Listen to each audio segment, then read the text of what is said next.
অভিনন্দন। আপনারা ধন্যবাদ। তো বন্ধুরা, সরস্বতী পুজো উপলক্ষে বড় বড় মণ্ডপ সজ্জা এবং তার পাশাপাশি বিভিন্ন রকম সুন্দর থিমের ঠাকুর এর আগে কি কখনো দেখেছেন? যদি না দেখে থাকেন তাহলে অবশ্যই আজকের এই ব্লগটা দেখুন গাইস, এবং কোথায় সেটা জানতে হলে সম্পূর্ণ ব্লগটা দেখবেন। তো বন্ধুরা, বিদ্যা দেবীর আরাধনায় গোটা রাজ্য জুড়ে মানুষ মেতে উঠেছে এবং তারও ছোঁয়া পড়েছে আমাদের লোকাল এলাকায়। তো এখানে প্রত্যেক বছর সরস্বতী পুজোকে কেন্দ্র করে বড় বড় কিছু মণ্ডপ সজ্জা হয়। তো বন্ধুরা, এখন যে মণ্ডপটি দেখছি এটা প্লাইয়ের ওপর স্পঞ্জ দিয়ে সাজানো হয়েছে। এবার ভিতরে প্রবেশ করলাম, এখানে একটা খুব সুন্দর সরস্বতী ঠাকুর দেখতে পেলাম। এবার আমরা পরবর্তী পূজা মণ্ডপের দিকে এগিয়ে যাব।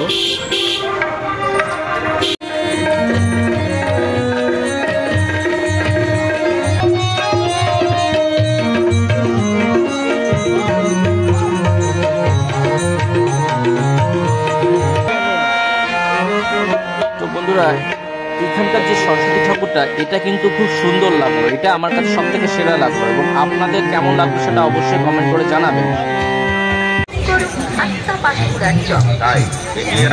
বন্ধুরা, এই পূজা মণ্ডপে এসে এমন একটা জিনিস চোখে পড়লো যেটা দেখে সত্যিই খুব ভালো লাগলো। হ্যাঁ বন্ধুরা, বহু বছর পর বাংলার লোকপ্রিয় এবং ঐতিহ্যবাহী শিল্পকলা পুতুল নাচ আমার চোখে পড়লো বন্ধুরা, যেটা বর্তমানে হারিয়ে গেছে বলা যায়। তো বন্ধুরা, বর্তমান প্রজন্ম এই জিনিসটার সঙ্গে পরিচিত নয় অতটা। তো এখনকার বাচ্চারা যদি এই পুতুল নাচটা দেখে তাহলে অবশ্যই তারা খুব আনন্দ পাবে, এবং গ্রামের প্রত্যেকটা মানুষ অধীর আগ্রহে এটি দেখছে। বন্ধুরা, সরস্বতী পুজো উপলক্ষে এত সুন্দর লাইটিং এবং এত বড় বড় মণ্ডপ সজ্জা খুব কম জায়গাতেই হয়। তো গাইস, এইটা দেখতেই পাচ্ছেন, একটা দারুণ একটা মণ্ডপ সজ্জা, পুরো মাঠ জুড়ে এই মণ্ডপ সজ্জা করা হয়েছে। মাঠের একটা বড় মাঠে এই সুন্দর একটা প্যান্ডেল, এবং এর ভিতরে এবার প্রবেশ করব, দেখব এখানকার ঠাকুরটা কেমন হয়েছে।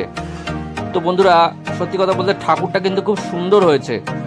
একজন যেমন দেবী দুর্গা মা যেরকম হয় সেই রকম ভাবে একদম সাজানো হয়েছে সরস্বতী ঠাকুরটা, দারুণ লাগছে দেখুন। বন্ধুরা, দাদুপুর বিনাপানি ফুটবল ক্লাবের পুজো মণ্ডপ থেকে বেরিয়ে এবার পরবর্তী পূজা মণ্ডপের দিকে এগিয়ে যাচ্ছি। তো বন্ধুরা, পরবর্তী আর একটা পূজা মণ্ডপে চলে এসেছি। তো সংহতি ক্লাবের যে পূজা মণ্ডপ সেটা দেখুন, বেশ দারুণ দেখাচ্ছে। এই আলোর ছোটাগুলো কিন্তু দারুণ লাগছে দূর থেকে। এবার এই পুজো মণ্ডপের ভিতরে প্রবেশ করছি।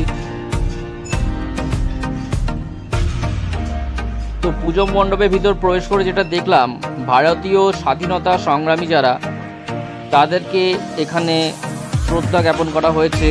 তাদের উদ্দেশ্যে এখানে একটা ট্রিবিউট দেওয়া হয়েছে। দেখুন তাদের ছবিগুলো এই মণ্ডপের দেওয়ালে সাজানো হয়েছে।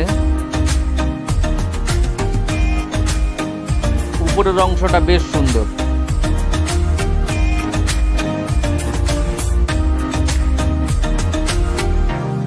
এখানকার যে সরস্বতী ঠাকুরটা আছে দারুণ হয়েছে।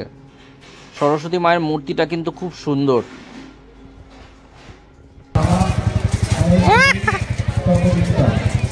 বাচ্চারা পাটাপাটি ডিগবাজি দিচ্ছে। ও সত্যি বন্ধুরা, ছোটদের মজা দেখে কয়েক সেকেন্ডের জন্য আবার শৈশবে পৌঁছে গেলাম। সেখানে আমাদের ভারত মাতার বীর সন্তানদের ছবি পাটাপাটি ডিগবাজি, আর সাথে আমাদের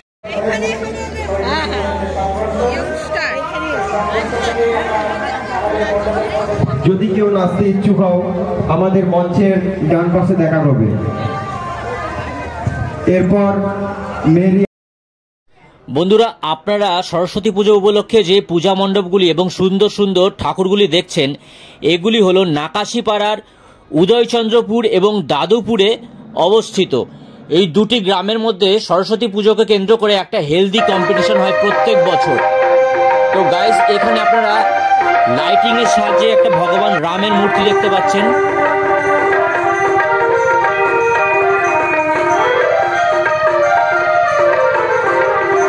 ছোট্ট ছোট্ট শিল্পীরা আপনাদের সামনে আরো ভালো ভালো নৃত্য ডান্স প্রদর্শন করতে পারে।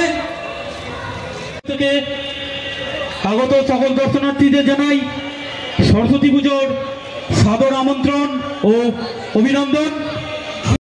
বন্ধুরা, এখন যে পূজা মণ্ডপটি দেখছেন এটা হলো উদয়চন্দ্রপুরের পূজা মণ্ডপ।